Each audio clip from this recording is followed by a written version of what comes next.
بسم الله الرحمن الرحيم. السلام عليكم ورحمة الله وبركاته. ازيكم حبايبي، عاملين ايه؟ تعالوا يلا بقى نعمل النهاردة حاجة حلوة كده. يعني واحنا قاعدين كده سقعانين نعمل مع بعض النهاردة رز بلبن.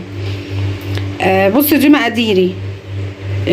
يعني كل واحدة ومقاديرها. انا دي مقاديري، انا حاطة هنا في الحلة كوباية ونص من دي رز، وحطيت عليها شوية مية. بيغلي مع نفسه لحد ما الرزاية تستوي وتتكمر جامد، وهنزل عليها بالحليب. انا معايا الكوباية دي بتشيل كيلو حليب. الكوباية دي بتشيل كيلو حليب اللي هو لبن، كيلو لبن. ومعايا ده نص كيلو، يعني دي كيلو ودي نص، فكده انا معايا كيلو ونص لبن ماشي. ومعايا هنا كوبايتين سكر، انا هحط حسب ذوقك، يعني انت حط حسب ذوقك. انا هحط لحد ما اشوف سكره هيبقى معايا ايه. معايا هنا دول معلقتين كريم شانتيه، ده معلقتين كريم شانتيه. معايا هنا دول للنشا، هدوب كوبايه كده هدوب فيها النشا، ده لبن، كوبايه لبن هدوب فيها النشا. معايا هنا احنا ما بنحبش، انا وولادي ما بنحبش جوزة الهند تبقى باينه على الحاجه من فوق، فانا بحطها جوه الرز بلبن. ما بحطش حاجه على وش الرز بلبن، بحط جواها كوبايه كده من دي جوه الرز. وانا بعمله بعد ما احط ايه، هتبقوا معايا وهنمشي مع بعض بالايه بالمقادير. ومعايا هنا كيسين فانيليا، وهنا معلقتين نشا كبار. تعالوا بقى معايا ونشوف هنعمل معانا ازاي المقادير بتاعتنا دي. هنا كده بصوا، هنا قرب كده يا نبيل شويه من التليفون. بصوا هنا الرز، بصوا بقى عامل ازاي، زي المعجن. هننزل بقى كده اللبن،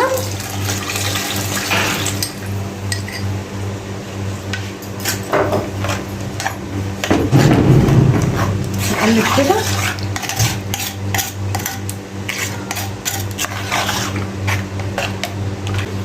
كده.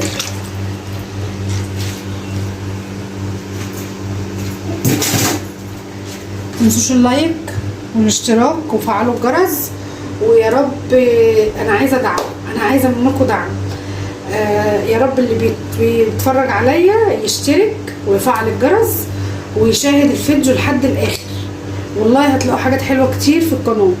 ادعموني وربنا يخليكم ليا.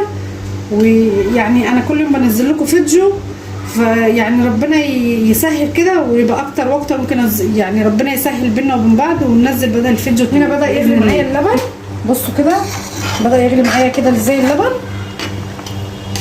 هسيبه لما برضو الرزايه تستوي جوه اللبن، يعني انا هسيب الرزايه تستوي جوه اللبن برضو، تغلي معاها غلوه واتنين. وهوطي عليه بقى شويه، يعني هوطي كده عليه شويه.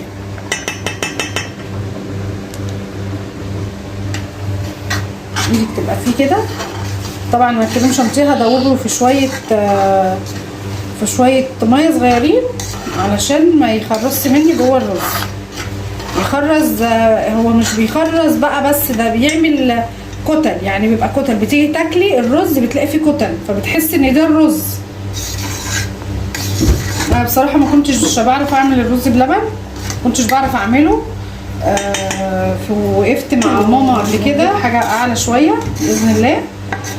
كده هنقلب على شويه لما يتكمل مع بعضه. انا هنا ممكن انزل بجوزة الهند كده، انزل شويه كده بجوزة الهند، اقلب كل مقاديري حطها في كوبايه زي كده علشان تبقى كل حاجه قد بعضها.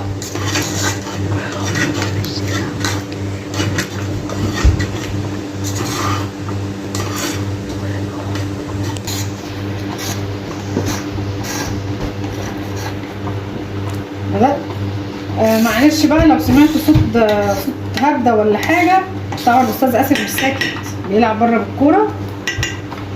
ربنا يهديكم. وقولوا لي ايه رايكم في الفيديو اللي نازل يا حبايبي بتاع الروتين. انا شايفه ان الروتين هو اللي عامل اعلى نسبه مشاهده.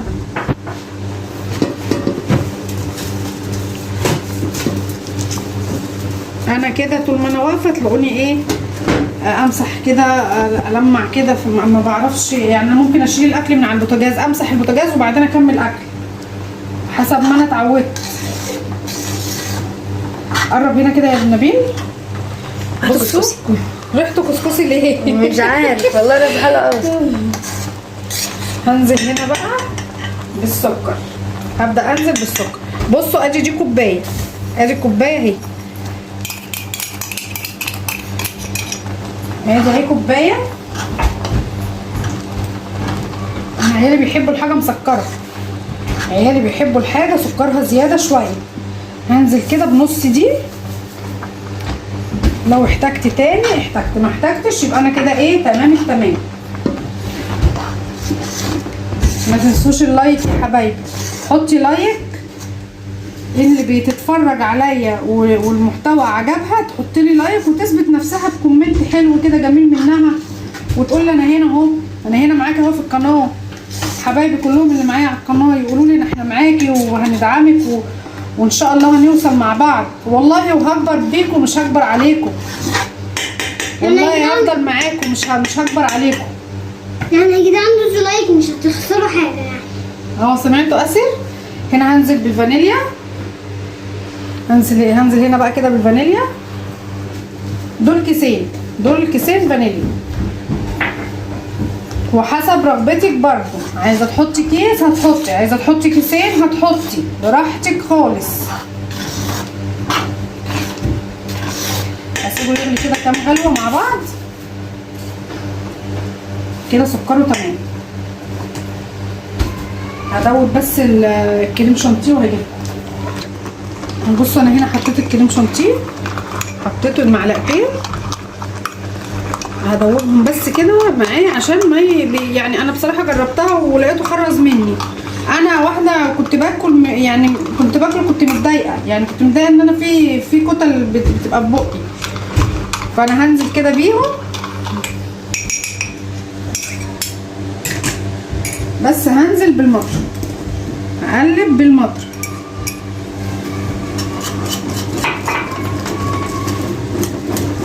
ليه قلبت بالمضرب؟ علشان ما يخرصش مني، علشان ما يخرصش مني.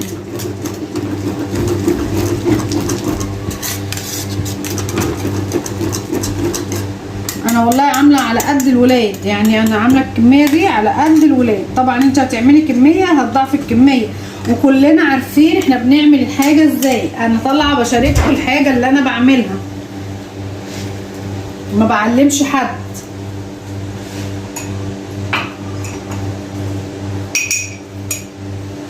هنا معايا الكوبايه اللبن، ومعايا هنا معلقتين النشا. هستنى بس يغلي غلوه كمان بعد ما حطينا الكريم شانتيه، عشان احنا هنزودنا على الكريم شانتيه شويه ميه. هيغلي بس كده غلوتين ونشوف كده الرزايه اخبارها ايه.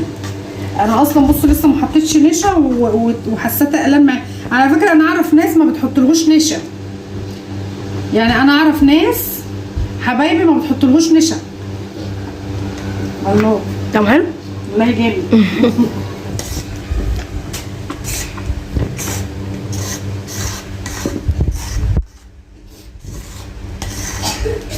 معلش بقى لو ايه حله ألمونيا مش عارفه ايه، ربنا هيسهلها وهنجيب كل حاجه حلوه مع بعض، وهنعمل فلوجات مع بعض، وهنعمل على فكره قريب قوي هعمل لكم فلوج حلو قوي. تابعوني بس، تابعوني وهتلاقوني عامله لكم فلوج جميل، عشان احنا بنحضر لمفاجاه حلوه ان شاء الله تعجبكم. اللي عايز بقى يتابعني واللي عايز يعرف المفاجاه هيفضل متابعني ويفضل يقول لي فين المفاجاه. عايزين نعرف المفاجاه. المفاجاه دي حلوه قوي لاخ عزيز عليا، ربنا يا رب يتمها عليه بخير. هنروح هناك وهنعمل معاه فلوج جميل قوي في المكان اللي هو يبقى فيه ان شاء الله. 3. بصوا بقى هنا يا حبايبي تقيل ازاي. بصوا والله ريحته جميله قوي، ريحته جميله قوي الكريم شانتيه. انا لو عندي قشطه كنت حطيت قشطه، بس ما عنديش بصراحه قشطه. هحط بقى هنا انا هشيل معلقه نشا عشان انا حاساه هو تقيل، فانا هشيل معلقه نشا.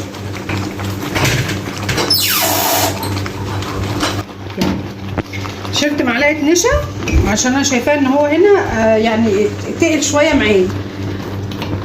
هحط بقى ايه كوبايه اللبن كده وهقلب بقى النشا.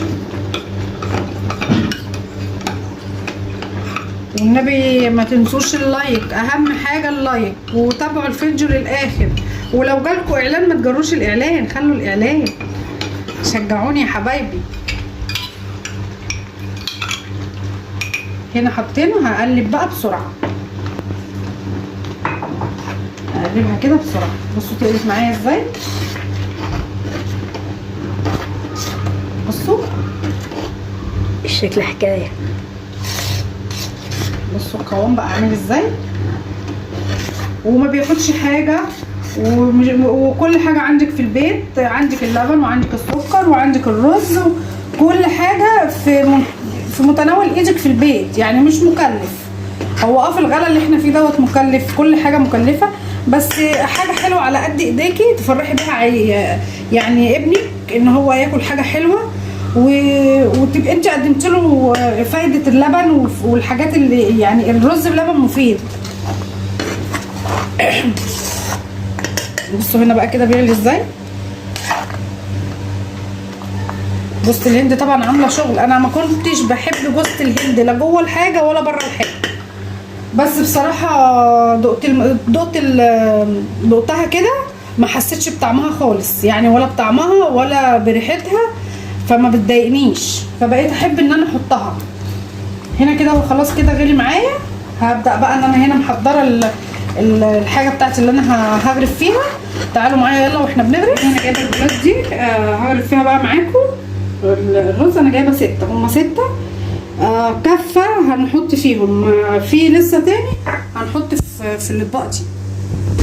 انا على فكره انا بحب احط في الكوبايات، انا بحب احط في كوبايات الشاي الصغيره، علشان يعني عيالي بياكلوا معلقتين ويسيبوا الطبق، فلما طبعا بتاكلي منه معلقتين وبتسيب الطبق الرز بيفصل عن اللبن، فكده الطبق باظ. فانا بديهم الكوبايه على قد المعلقتين اللي هم هياكلوهم.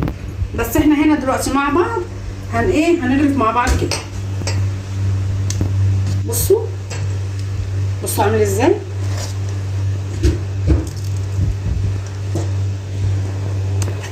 هنبدأ بقى نغرفه.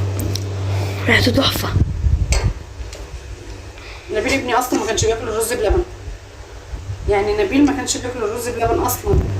مره عملته وقلت له لا يا نبيل تعالى دوقه هيعجبك قوي. ثواني بس اجيب منديل.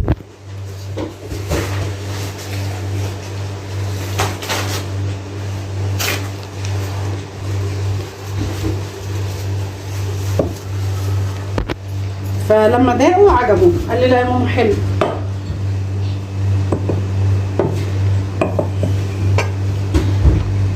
انا مش عايزه بقى طول ما انا في الفيديو اقول لكم ما تنسيش اللايك، ما تنسيش تعملي اشتراك وتفعلي الجرس وتابعيني. عايزين نوصل كده يا حبايبي في اقرب وقت لل100 حتى، او لل50 يا ستي.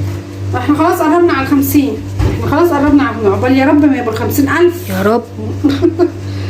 معاكم ان شاء الله هنوصل، ان شاء الله معاكم هنوصل. انا املي في ربنا كبير قوي، يعني انا املي في ربنا كبير جدا. انا عارفه ان ربنا شايل لي حاجه حلوه قوي ان شاء الله باذن الله. ان شاء الله. فادعموني بس انتوا كده، وادعوا لي دعوه حلوه من قلبكم في الكومنتات، وانا وانتوا ان شاء الله على الله. انا قلت لكم هيبقى، انا عارفه المقدار اللي انا بعمله، انا عارفه المقدار اللي انا ببقى عاملاه هيديني قد ايه. ربنا يديها الصحه يا رب ويخليها لنا. حماتي مامة جوزي برضو انا واخده منها طريقه الرز بلبن. في ايه؟ احنا سلفتي لما كانت بتيجي تولد كانت بتوقفني معاها. هحكي معاكم بس كده يعني ايه حاجه بسيطه واحنا واقفين كده بندردش مع بعض. كانت تحبني قوي اقف معاها. ربنا يديها الصحه يا رب ويشفيها ويعافيها ويشيل عنها يا رب. ادعوا لها يا حبايبي كده دعوه حلوه في الكومنتات. دعوة الغريب مستجابة. فكانت بتوقفني معاها وانا بعمل وهي بتعمل الرز بلبن، كانت تقول لي تعالي بصي. وبصي هي كانت بتبقى عارفه الحاجه 3. فزي ما بقول لكم كده يا حبايبي، ان كانت بتحبني اقف معاها وهي بتعمل الحاجه. هي يعني هي بتحب الخير، وبتحب اللي يدخل لها تقدم له اللي عندها، يعني تحط له الخير كله. ربنا يشفيها ويعافيها يا رب.